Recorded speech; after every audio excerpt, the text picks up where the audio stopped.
Right, replied Totem are on their comeback arc, making their first EMEA Grand Final in 2026.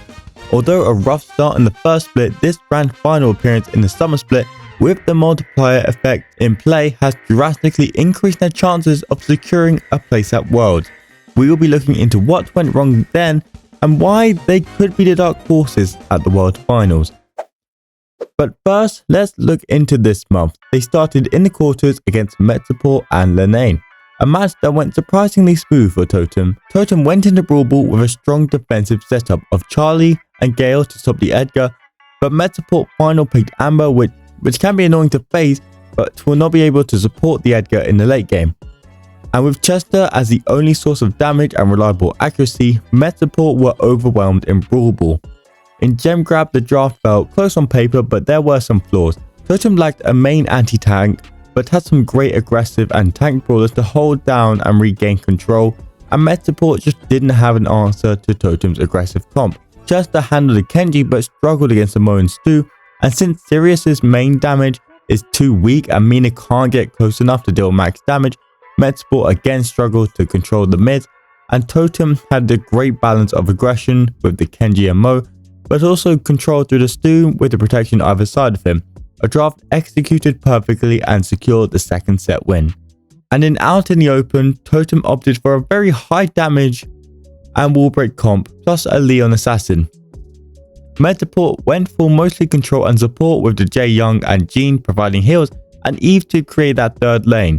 Metaport had the heals but Totem had the damage and most importantly the damage at range, which is what enabled Totem to overwhelm Metaport once again and force out the final win in the quarterfinals. Already a really promising and strong start from Totem, and this momentum carries them into the semi-finals. They then face Novo Esports, and it's another clean sweep victory. Funnily enough, the same Brawl Ball map has appeared and Totem have selected the same draft. Maybe lightning does strike the same draft twice. They walk through Brawl Ball and enter Heist on a major high. It's a weird drafting phase, but both teams have opted for a tank as their main damage dealer and then controllers to kind of support pushes but also defend where needs be. However, Totem have taken 3 brawlers who are just so much better than Novo's currently. Novo get finessed in back-to-back sets and have no signs of coming back in knockout. Totem make a surprise pick in Jean, Damien and Chloe who haven't been banned. Meanwhile, Novo helplessly have to take Mina, Angelo and Fang. This game doesn't really need an explanation, just like how I don't need to explain to you guys to subscribe right now if you've made it this far and enjoying the video. Now, wasn't that a good transition? Yeah, never mind, I'll work on those. If you are looking for an explanation, however, then I can summarize it in that Totem were mass supporting Damien, who is still broken by the way, and Novo lacks damage dealers.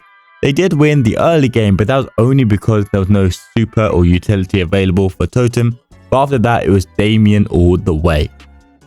And in the finals they faced Burt, and let's be honest, they were never going to beat the kings of EMEA. Now their draft in Brawl Ball was favourable in some respect, however they were relying on the Mina to create a lot of space against Otis and Ems, both of which can create their own space using Hyper Super and Otis Stun. And that is why Foot can dominate the map and run the ball up to Totem's net at almost every opportunity. On Heist, it was just a base race, I can't really be too analytical, but I guess Totem had more damage and general control of the map compared to Foot's draft, which looked a little too aggressive and not controlling enough with the Lily and Colette. But this knockout set on Out in the Open was one of the most enjoyable creative displays I've seen on this map with a Pearl. I've been used to SA in the first split, picking Pearl and then just losing the game over and over again. But Totem got creative and managed to delay the jump at the start and use communication to create a surprise attack that melts any brawler who is not careful on the side of Foot. And although it only worked the first time, it was very innovative and enjoyable to watch before it got old. The rest of the game was just a skill long range matchup, and while Foot, they're just on another level. And the final set on Bounty, Totem sadly got outdrafted. The team they selected is great, but not on a map as open as this. They easily get outranged, outdamaged, and then the kit is going to jump on them and wipe through the backlines in one swift movement. It was quite an unfortunate oversight, but it was going to happen either way. However, they were able to take a set off a FUT this month, the only other team being big in the quarters. And given that hmble, the Brawl Cup winners, lost 6-0 to FUT, it shows some great potential in Totem taking some initiative and a step in the right direction. The reason why Totem have done so well this month comes down to a few reasons. The first reason, which you can argue is the most but also least important, is that they didn't face FUT or hmble in the semi-finals, and I guess Totem just got lucky that FUT went through the lower bracket. Otherwise, I don't know if they would have beaten them to make it to the grand finals. The other important feature is their drafting. It is not what we normally see from EMEA heavyweights like Totem, FUT, hmble, SK when they were good, but Totem have come up with their own unique style that works very well. Very defensive in Brawl Ball, but aggressive in the other game modes, creating synergies, team plays and drafts that work very effectively. Joker was definitely the MVP for Totem this month, but Maru and Maury were putting in some great stats as well, for a team that I think should have been a little higher going into this month, but I guess it's down to their inconsistency in the first split. In February, they had quite a peculiar draft.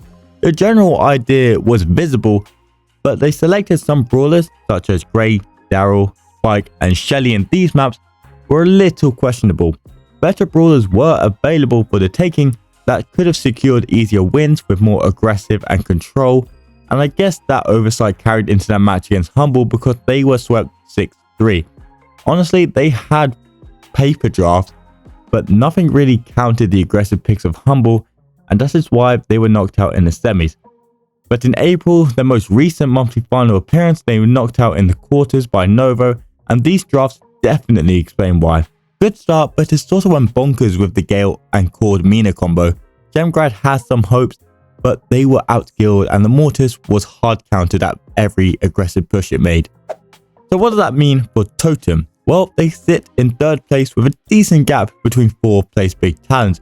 And if they can qualify for the next 2 monthly finals, they will definitely make one of the 2 lands later this year.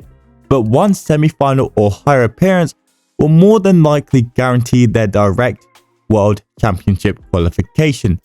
But they cannot be slipping the lead now, because look at the difference missing one monthly final had on their rivals Heretics and SK. This could be the start of something new in EMEA, for Totem and even for Joker.